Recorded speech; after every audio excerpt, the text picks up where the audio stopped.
खुशी के दिन बा। हमने के भोजपुरी इंडस्ट्री के बहुत ही खूबसूरत राइटर अखिलेश भैया अरे आए परेशान मारे का जेकरा घरे शादी होला उससे ही होला। और एक बार हम चाहते हैं अखिलेश भैया खातिर जोरदार ताली बजा दिए आप सब। इस धरती के सौभाग्य बा कि इतना सुंदर इंसान के ये धरती से जन्म भइल बा। हम समझ सकत आने कि ये धरती के मिट्टी कितना उपजाऊ बा।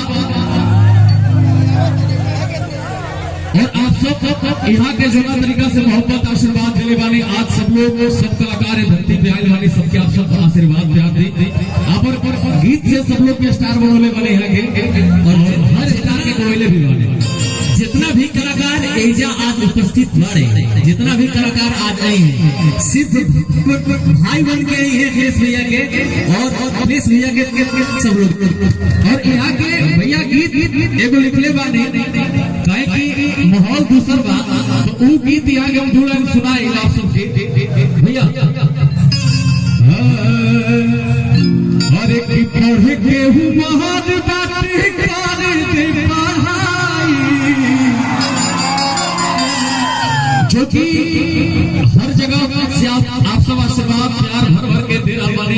और एक कंपनी से रिलीज भी लगा तो राइटर भी माने वो कंपनी के मालिक भी माने रखे। और एक गीत था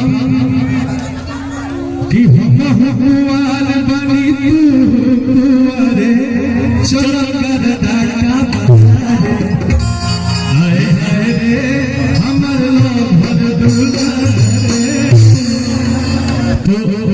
और ना जाने कितना गीत लिखले बड़े, ना जाने कितना दिन और रात एक करके ये भोजपुरी के कुछ ना कुछ जरूर दिल में बहुत कुछ दिले बड़े।